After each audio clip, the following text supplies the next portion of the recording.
primeira coisa, normalmente, a bomba que mais se utiliza é uma bomba chamada de bomba centrífuga. Bom, como é que funciona essa bomba? É muito simples. Você tem duas partes principais dessa bomba. Uma delas é a carcaça. A carcaça, a função dela é simplesmente transportar o fluido. Então, como é que funciona? Aqui na frente, você tem um furo, tá? E aqui você tem toda uma parte.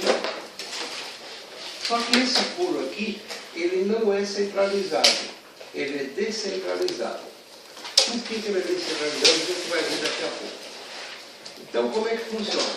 Eu tenho aqui, visto de lado, está aqui a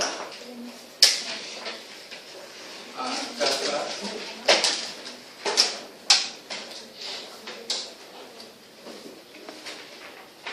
E aqui a entrada dela.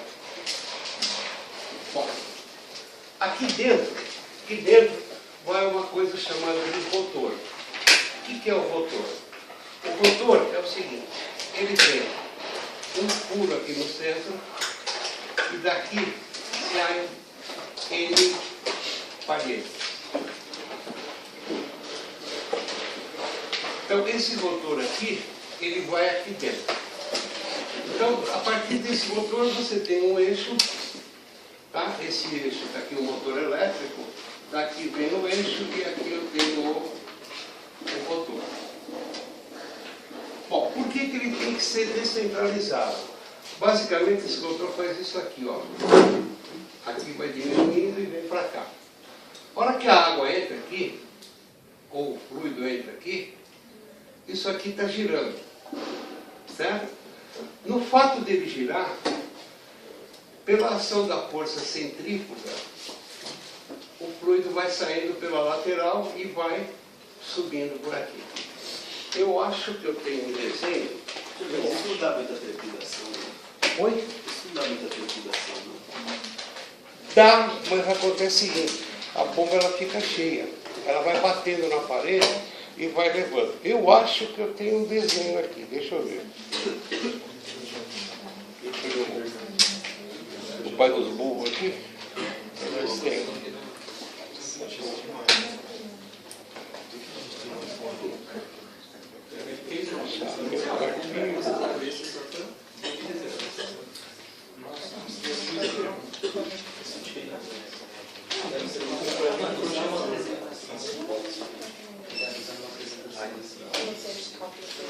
Conseguindo ver. Não conseguindo ver. Da floresta. Da floresta. Tá escuro.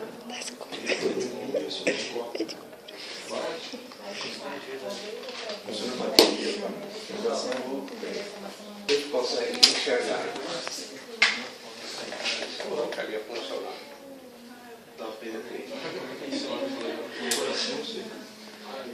Aqui, ó. Tá vendo, gente? Tá vendo como é que é? Nessa parte verde ali, você está entrando com o fluido, né? Ali tem as paredes, isso aqui é um desenho esquemático só. O fluido entra por aqui e sai por ali. Tranquilo? Essa aí é a tal da bomba, eu estou até atrapalhando, né? Essa aqui é a tal da bomba centrífuga. Tá vendo como é que funciona ela? Se tivesse mais escuro, estaria melhor. Mas não está. Tá vendo? As palhetas ali. E o fluxo da água, como é que ela faz? Tá vendo que ela é... Oi? Por onde entra? Ela entra aqui pelo verde, ali está o verde. Pelo meio. Isso. Ele está perpendicular à saída. Tá? E você está vendo que ela começa baixinho, né? Para quê? Para ela ter velocidade e depois ela vai aumentando a pressão dela. Tranquilo? Esse aqui, ó. Esse é o rotorzinho que vai nela. Tá vendo? A entrada e a saída. Tem um rotor aqui, mais bonitinho. Se é que eu vou achar? Eu acho.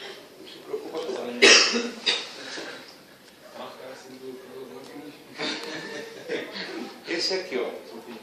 Esse aqui está acontecendo um negócio nele, que daqui a pouco eu explico para vocês, que é um fenômeno chamado cavitação. Está vendo como é o bichão? Parece um ventiladorzinho, não é? Tranquilo? Esse é um tipo de bomba. Tem mais. Tem essa daqui, ó. Cadê? Para. Essa daqui é aquela bomba de óleo que vai no motor do automóvel para lubrificar as partes. Está vendo? Essa daqui, ó. É a tal da bomba por engrenagem. O que acontece? Uma das engrenagens gira, existe uma folga ali entre os dentes da engrenagem, está vendo? Justamente aquela folga, o que ela faz? Ela pega o fluido, passa por aquela folga, diminuiu, o que acontece? Eu diminui muito a área, não é isso? Eu pressionei o fluido. Aí ele é jogado sob pressão para fora. Essa vai em motor de automóvel, vai máquina operatriz, essa aí é a mais comum que a gente usa. Por que você apagou? Tem essa daqui, tá? Que também tem uma engrenagem interna, tá vendo aquela engrenagem ali? Aquela da parte de fora?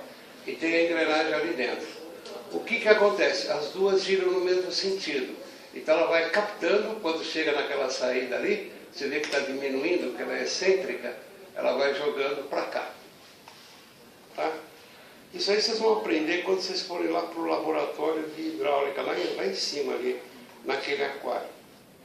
Isso aqui é um outro tipo. Isso aqui é uma bomba chamada bomba de Pareto. Essa aqui é legal. O verde é onde entra, tá certo? Aí o que acontece? Ele passa por ali, ele comprime, tá vendo como vai diminuindo a área ali onde está o vermelho? Ele pega o verde, vai lá, amplia, joga para dentro dela e ele joga para cá. Então entra aqui por baixo e sai por cima. Essa é a chamada bomba de palheta.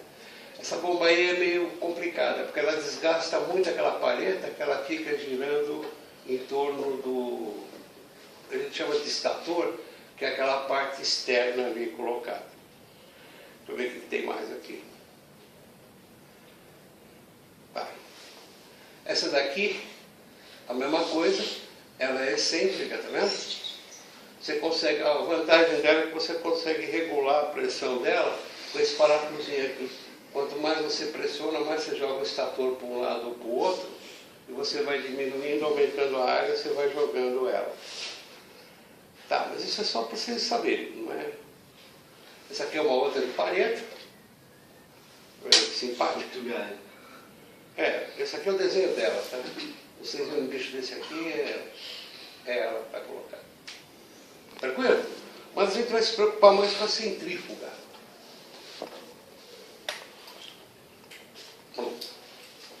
Fica quietinho agora. Legal? Bom, só que aí tem uma coisa. Se vocês pegarem um catálogo de bomba, e ninguém fabrica bomba, tá? Você normalmente faz a projeção de uma instalação. Se a caneta funcionar, fica melhor ainda. Mas não funcionou. Vou achar outra.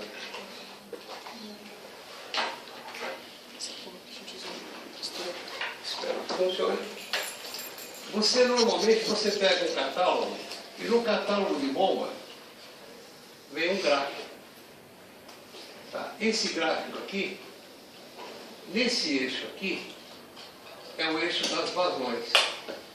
E nesse eixo aqui, é o eixo daquela altura manométrica lá, que a gente calcula em metros. E o que acontece? Existe uma curva. Então existem curvas assim, ó, aqui, ó. Tem N bombas aqui. E essas bombas aqui, elas diferem em função do tamanho desse rotor, da rotação que ela gira e da potência do motor que você está. Então esse gráfico aqui, quem produz ele é o fabricante. Ah, mas como é que ele produz? Simples. Ele tem um banco de teste para produzir esse gráfico aqui. O que ele faz? Ele vem aqui, está aqui uma tubulação. Nessa tubulação, ele acopla a bomba aqui. Legal? Aqui ele põe uma lâmpada. E aqui na saída, ele põe um outro manômetro. E o que o cara faz? Aqui é a saída, aqui é a entrada. O que esse cara faz? Ele aplica simplesmente Bernoulli. Ele sabe que a energia que entra aqui, mais a energia que a máquina me dá, é igual à energia que sai. Tranquilo? Bom, a tubulação tem o mesmo diâmetro. Se tem o mesmo diâmetro, o que acontece com a velocidade? Igual. Ela está na mesma altura. O que acontece com a corda? É igual. A única coisa que varia aí é a... Pressão. Então o que ele faz? Ele vai sobrar uma pressão aqui na entrada, sobre o peso específico, e vai sobrar aqui uma pressão na saída, sobre o peso específico. E aqui você tem a altura da máquina. Jogando isso para lá, você tem que a altura da máquina é igual à pressão de saída menos a pressão de entrada pelo fluido que você está ensaiando. E aí o que ele faz? Ele coloca aqui uma válvula, que é uma válvula de controle de vazão. Então o que ele faz? Ele vai lá, coloca uma certa vazão. Ah, como é que ele mede essa vazão? Hidrômetro, já viram falar de hidrômetro? Em casa todo mundo tem, né? É aquele negócio que a Sabesp vai lá e cobra ar da gente quando passa ar e falta água, certo? Então ele tem um hidrômetro, ele mede a vazão. Em função da vazão, essa altura manométrica aqui vai variar, não vai? Se eu passar um pouquinho só de água, eu vou precisar de uma bomba potente? Não. Só que conforme eu vou aumentando a vazão, eu exijo mais da bomba para empurrar para lá, não é isso?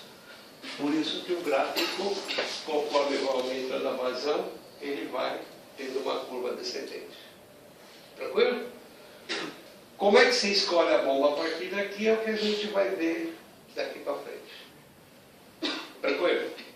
Isso aqui é fabricante que faz, a gente não se preocupa. Simplesmente a gente pega o catálogo, vai lá e compara e vê o que a gente precisa. Legal? No finalzão nosso aqui, o que a gente vai fazer? A gente vai montar um gráfico da altura manométrica em função da vazão. Aí vocês vão descobrir que a instalação, quanto mais eu vou passar de fluido, mais perdas eu tenho, não é isso? É aquele negócio do metrô, né? 6 horas da manhã vai entrar só 2 caras pela porta do metrô, não tem perda, mas 6 horas da tarde entra 40. Então tem uma perda maior que tem atrito, não é isso? Então quando eu aumento a vazão, o que eu preciso? Eu preciso mais energia? Vocês vão ver que a curva da instalação vai dar um negócio assim. E a curva da bomba que eu vou usar aqui, normalmente é isso aqui, não é isso? Tá certo? Ou quando aumenta a vazão, eu vou conseguir uma altura manométrica, ou seja, eu consigo empurrar menos a água lá para cima. Esse ponto aqui é o que a gente vai chamar de ponto de funcionamento.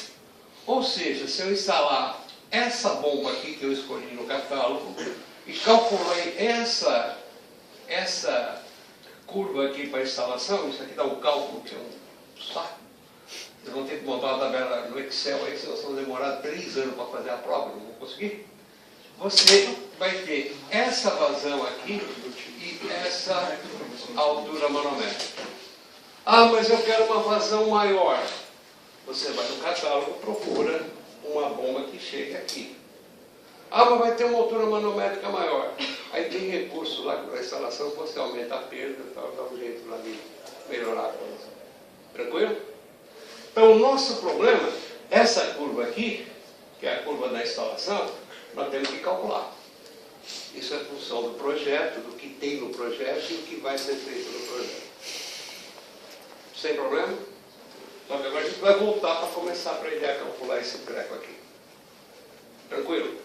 Bom, nas perdas, existem 2 tipos de perda. Quando a gente fala da energia de perda de um certo ponto A até um certo ponto B, qualquer que seja ele, ocorrem aqui 2 tipos de perda. Uma das perdas a gente chama de distribuída. e a outra a gente chama de singular. Bom, qual é a diferença clássica entre as duas? É uma só. Singular, o que significa uma pessoa singular? A gente pode falar assim, a Milena é uma pessoa singular. Por quê? Porque ela é ela mesma e não tem um outro igual, a não ser que tenha uma evangelho. Não é o caso. Então isso aqui são coisas que podem aparecer ou não na instalação. Por exemplo, cotovelo. Eu estou subindo uma tubulação, preciso desviar. Eu tenho que colocar um cotovelo, certo? Posso colocar um cotovelo de 90? Posso. Posso colocar um cotovelo de 60 graus? Posso. Agora, a distribuída, ela ocorre ao longo da tubulação. O que é isso? Quando eu fabrico um tubo, qualquer que seja ele, não vamos pensar em tubo de PVC, esse daí que a gente coloca para água, assim, porque não vamos fazer instalação predial. Vamos pensar em tubo de ferro, onde eu tenho uma vazão grande, onde eu tenho um diâmetro grande. O que é um diâmetro grande? Para cima de 30, 40 centímetros de diâmetro. Né? Então, para mim fabricar isso daqui, fabricar um tubo desse, tem dois tipos para eu conseguir fabricar isso daí. Alguém já falou sobre materiais para você? Falaram? Aí falaram sobre conformação mecânica? Não. Bom, o processo para fabricar tubo, existem dois tipos de tubo.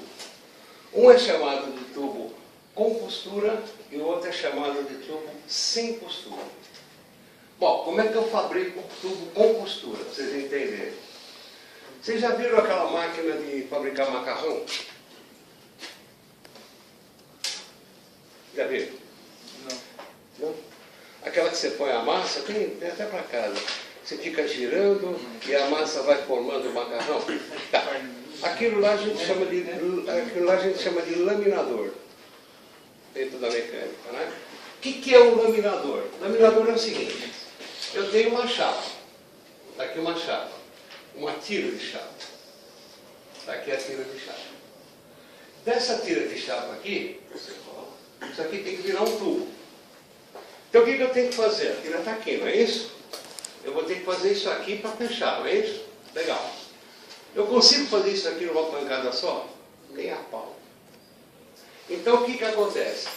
Eu venho aqui, eu coloco aqui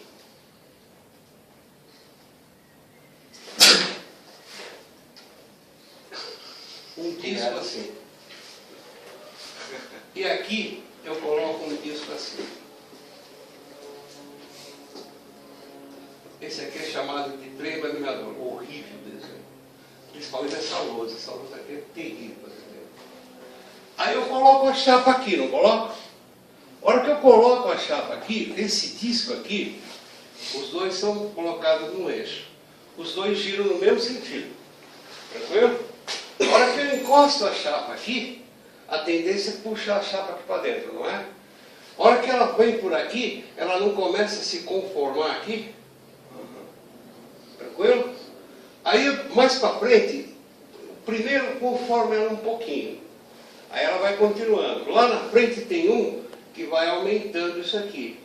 Que vai aumentando, vai aumentando, vai aumentando. E a chapa vai passando e ela vai formando isso aqui. Legal? Então chega uma hora que essa chapa aqui, ela vai estar com esse formato aqui assim. Gente, essa lousa aqui é um saco. Ela vai formar um negócio assim. Fica redondinha, tá? Não se preocupe. Aí esse jeito aqui não tem como fechar, não é isso? Aí a gente vem com uma máquina. Já fizeram som? Já? A gente vem com uma máquina aqui, normalmente é uma TIG, tá? E o que acontece? Esse tubo vai passando, a máquina TIG vai preenchendo isso aqui. E o fato dela preencher isso aqui, o que vai acontecendo? Eu fecho o tubo. Legal? Se o tubo for de altíssima responsabilidade, a gente faz ensaio de ultrassom, para ultracionar, para ver se tem trinca na solda, tal. Isso é quando é tubo de petróleo ou gás, que trabalha numa pressão muito alta. Estou falando grego sobre ensaios? Não. Vocês tiveram ensaios? Sabe o que é um ultrassom? Sabe? Não, não é aquele de descobrir se está grávido ou não. Não é disso. Ah, é que o princípio é o mesmo. É? É que o princípio é o mesmo. O princípio é o mesmo. O princípio é o mesmo. Só que a frequência é totalmente diferente. Né? É uma no ensaio para a gravidez, você não pode botar uma frequência muito alta. Né? Se você, na água o som se propaga muito rápido, pode afetar o ouvido do feto que está lá. Né? Já no material não. No material você quer uma frequência muito alta, você tem que varrer rapidinho, varrer ponto a ponto, né? Mais ou menos como escanear aquele negócio lá. Porque uma bolinha que fica ali dentro, dá um problema seríssimo na coisa. Tranquilo? Tranquilo? Esse aí é o tubo com costura. Legal? Só que tem uma coisa. Se esse tubo aí tiver 4 milímetros, 3 milímetros de espessura de parede, para você conformar ele, você tem que ter uma força muito grande, não é isso? Só que tem um jeito de você conformar ele com uma força menor. O que você tem que fazer? Aquecer. Né? Que é a tal da chamada laminação a quente. E tem a laminação a frio, que é essa daí, mas aí é só para pequenas espessuras. E a hora que eu faço uma laminação a quente, quando passa por aquele negócio lá, já não fica bem planinho, bem retinho a superfície da chapa, né? Então aqui, o que vai acontecer? Forma uns picos aqui assim, né? Que a gente chama de rugosidade. Tranquilo? Como é que eu sei se está rugoso ou não está rugoso? Aí tem uma máquina chamada rugosímetro, já ouviram falar? Não. Rugosímetro, todo mundo tem um. É a unha. Se você passar a ponta da sua unha em qualquer superfície, você descobre se ela está rugosa ou não. Só que aquele rugosímetro lá, que a gente tem na mecânica lá. Vocês tiveram metrologia? Vai passar a unha na vovó, hein? O rugosímetro é uma pecinha, tá? Uma pecinha, uma pontinha bem fininha. Ela vai passando na peça e ela vai marcando os picos. Ela vai subindo e descendo e vai marcando os picos. Tá? Aí tem rugosímetro A, B, C, D, que tem um monte de tipo de rugosidade e tal, que não é tão interessante assim para você, mas vocês têm que conhecer. Um dia a gente vai lá no laboratório de metrologia e mostra para vocês. Deixa a gente acabar a matéria e a gente faz essas curiosidades lá. Tá? Bom, aí o que acontece? Se eu tenho um tubo com rugosidade, eu vou dar uma ampliada no tubo. Está aqui o tubo, com rugosidade. Então está aqui, o tubo é isso aqui, ó. Essa aqui é a parte interna do tubo. Tá? E tem a parte externa também. A parte externa não importa. A hora que o fluido passa por aqui, ó, o que acontece aqui? Essa molécula sobe, não sobe? Pressiona essa, vem para cá, tal. E aqui cria um movimento que a gente chama de regime Turbulento. Quanto mais turbulento for o regime, mais atrito entre as moléculas. Então dá uma perda maior, não é isso? Bom, então a gente já descobriu que tem uma coisa que importa aí. Regime. Quem que estudou isso? Como é que chama o cara que estudou isso aí? Reynolds. É isso? Tá. E ele criou um número, não é isso? Então eu já sei que o número de Reynolds é importante aqui para mim. É uma das características é o número de Reynolds. Ele vai ter que entrar numa fórmula. Bom, normalmente, como é que funciona isso? Você calcula isso? Não. Normalmente o fabricante que você compra o tubo te dá isso. Como é que ele faz? Sim. Coloca um manômetro aqui. coloco um manômetro aqui. Teoricamente, a energia daqui é igual à energia daqui? 2. Só que entre os dois acontece o quê? Tem uma perda. Perfeito? Então o que acontece? A energia no ponto 1 menos a energia de perdas de 1 até 2 é igual à energia no ponto 2. As pressões eu consigo ver no manômetro? Sem problema. Velocidade é igual? É igual. O que é que vai variar? Somente a pressão. Então, pela diferença de pressão, eu sei as perdas que aconteceram aqui dentro. Tranquilo? E normalmente esse cara que dá, ele faz experiência em 10 metros, 15 metros de tubulação. E normalmente ele te dá a perda por metro. Por que ele te dá a perda por metro? Porque aí você calcula o comprimento da tubulação, multiplica por quanto que ela perde por metro, você tem a perda total do negócio. Tranquilo? Bom, então o comprimento da tubulação é importante. Ele vai aparecer na forma. Existe uma coisa que é chamada de diâmetro hidráulico. O que é o diâmetro hidráulico? É o diâmetro aonde eu tenho, é onde eu tenho fluido em contato com substância sólida, ou seja, tubulação. Então esse diâmetro hidráulico é importante? É. Bom, a vazão, né, que é a velocidade, nem preciso dizer, né? Quanto mais rápido o negócio, maior a perda, tranquilo? Então a velocidade também é importante. Então aquela perda aqui, que é a perda distribuída, então essa perda distribuída, ela é calculada por uma forma, é chamada de HF. E o que é esse HF? Esse HF tem um certo fator, e depois nós vamos ver como é que funciona, que multiplica o comprimento da tubulação dividido pelo diâmetro hidráulico da tubulação, que multiplica a energia cinética do fluido. Esse F aqui é o fator que depende do número de reinos.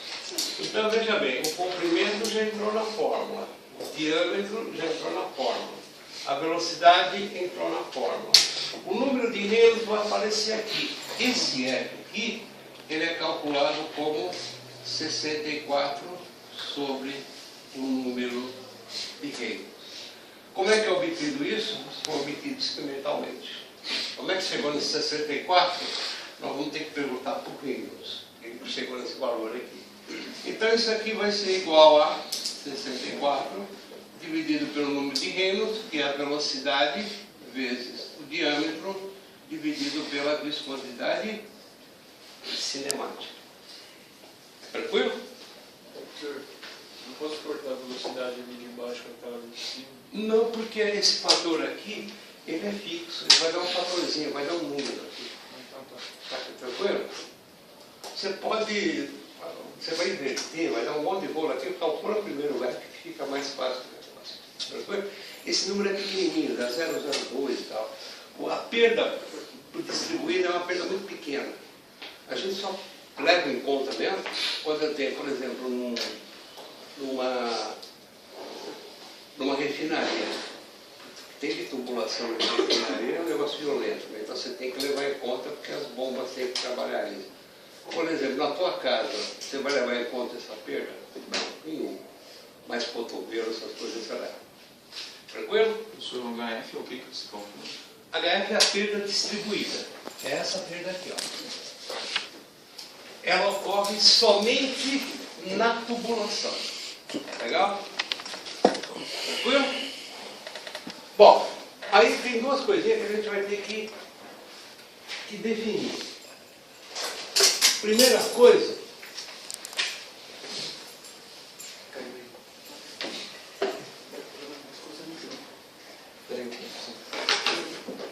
tem uma tabela aqui, tá? Raio hidráulico.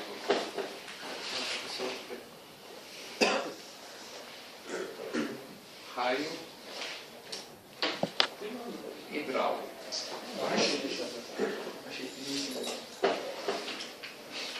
Esse já hidráulico, ele é definido como sendo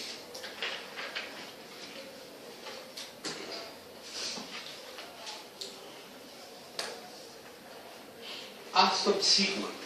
Tá? O que é essa A? Esse A aqui é a área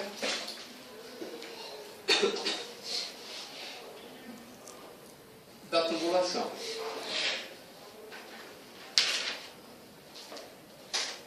E esse sigma aqui é o perímetro molhado. Existe uma diferença entre uma coisa e outra? Claro, isso existe, né? O que é a área da tubulação? Eu tenho aqui um tubo, se ele for redondo é legal, se não for é complicado. Está aqui. O que é a área da tubulação? A área é isso aqui, não é isso? É tudo isso aqui? É um sigma. E o que é o perímetro molhado? Perímetro molhado é o comprimento que faz desse ponto até chegar nesse ponto aqui. Tranquilo? No caso aqui é o perímetro da circunferência. Perfeito? E existe também o diâmetro hidráulico. Tá? Esse diâmetro hidráulico é igual a 4 vezes o raio hidráulico. E esse diâmetro hidráulico é o que a gente usa aqui nessa formulazinha aí. Tranquilo? A área da tubulação não seria o perímetro vezes o comprimento da tubulação? Não, a área da tubulação, a área da secção. Tá? É a área da secção transversal. Tranquilo? Bom, vamos montar uma tabelinha aí. Vocês vão fazer uns cálculos legais aí. E essa tabelinha vocês podem usar. Essa aula não era para ser dada aqui, era para ser dada lá na sala de risco dos passos, mas tudo bem. Então vamos pegar uma tabelinha e colocar a seguinte, aqui é a seção. Aqui nós vamos colocar a área. Aqui nós vamos colocar o perímetro molhado. Professor, Oi. quando o tubo sem costura, ele tem rugosidade também? Nossa. Sei lá, quando você usina o tubo assim também? Não, esse aí é o sem costura. Não, sim. Eu esqueci de falar, eu falei com costura e sem costura. O tubo sem costura, gente, é diferente. Tá louco, né?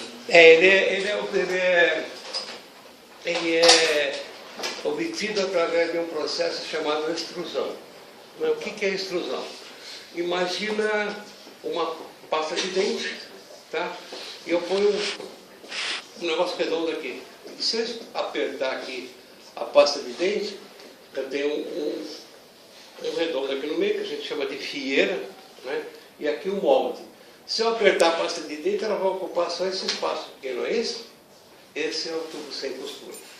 Ele dá problema de rugosidade? Dá, quando você não calibra.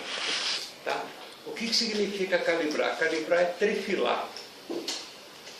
Se eu falar em trefilado, estou falando grego? Estou.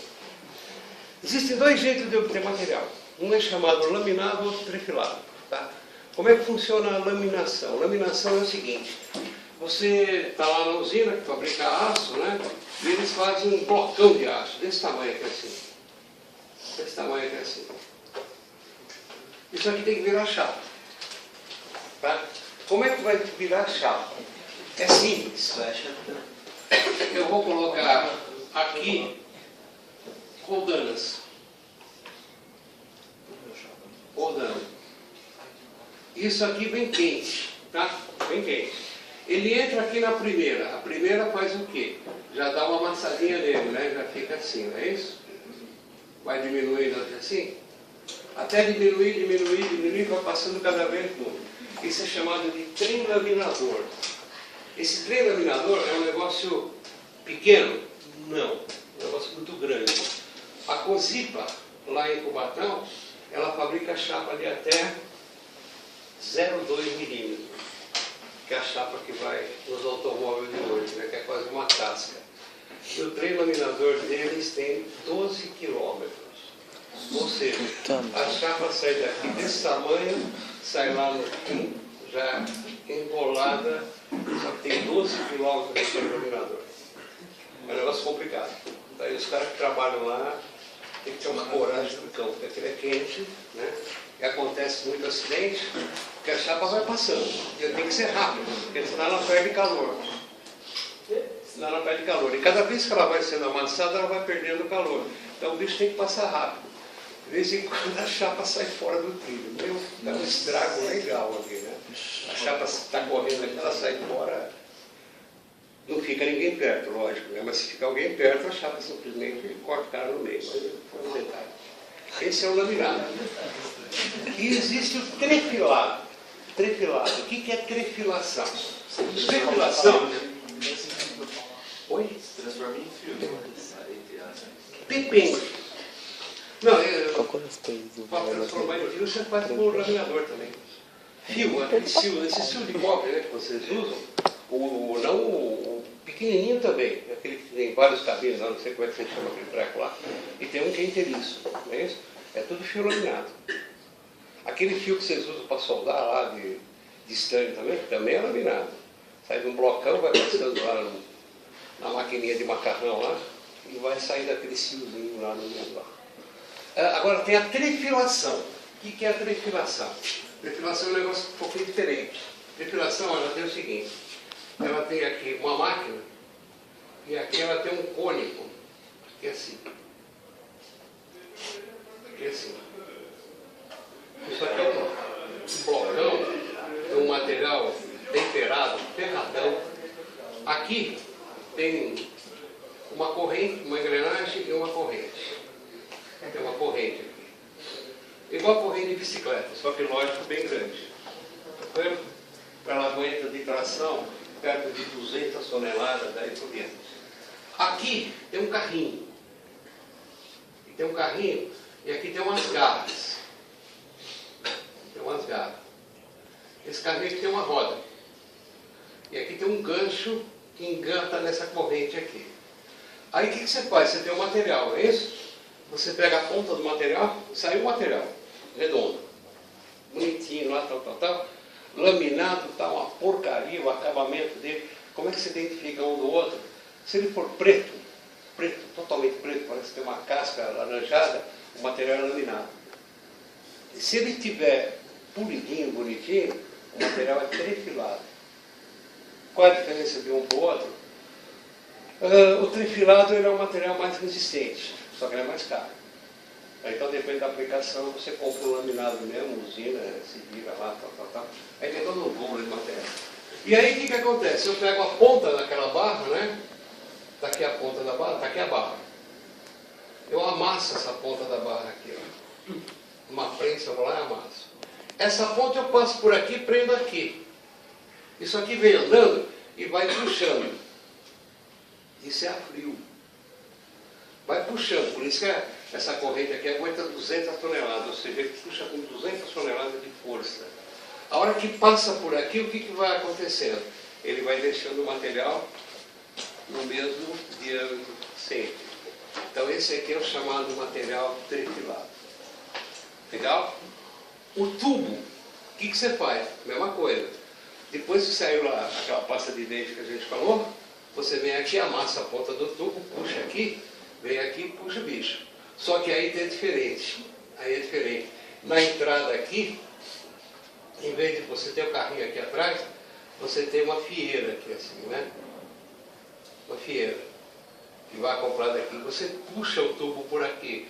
Quando ele passa nessa fieira, ele trefila a parte interna do tubo. Esse é o tal do tubo sem costura. Caro, barbaridade. Mas você tem que usar, entende? É a aplicação que você usa. Tranquilo? Eu acho que eu tenho um fio de laminação. Depois eu trago aí para vocês darem uma olhada o que é laminação, o que é trefilação. Legal? Bom, mas isso aqui é só curiosidade.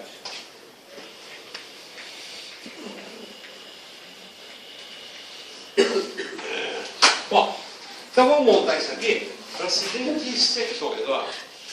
Eu tenho uma secção redonda. Essa secção redonda tem um diâmetro D. Eu tenho uma secção quadrada, com um lado A. Eu tenho uma secção retangular, AB. A aqui, B. Eu tenho um rio.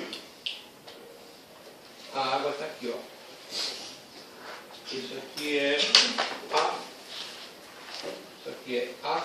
Isso aqui é B. Eu tenho uma que é um saco, é um triângulo. Triângulo equilátero A. A. Legal? Bom, eu vou fazer o primeiro, você vai fazer o resto. Vou fazer o redondo que é mais fácil, lógico, né?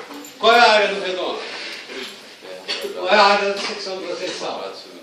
Π D2 sobre 4. Qual é o perímetro molhado? É o comprimento da circunferência, que é ou πd, certo? Π vezes o diâmetro. O que é o raio hidráulico? É isso sobre isso, certo? O que sobrou? 4D. Certo? Qual que é o diâmetro hidráulico? É o próprio diâmetro da tubulação. Se for um quadrado, qual é a área? A ao quadrado. Qual é o perímetro? 4A. Qual é o raio hidráulico? A sobre 4. A sobre 4. Qual é o diâmetro hidráulico? A. Então você sabe o resto. É mais difícil, lógico. Vamos lá.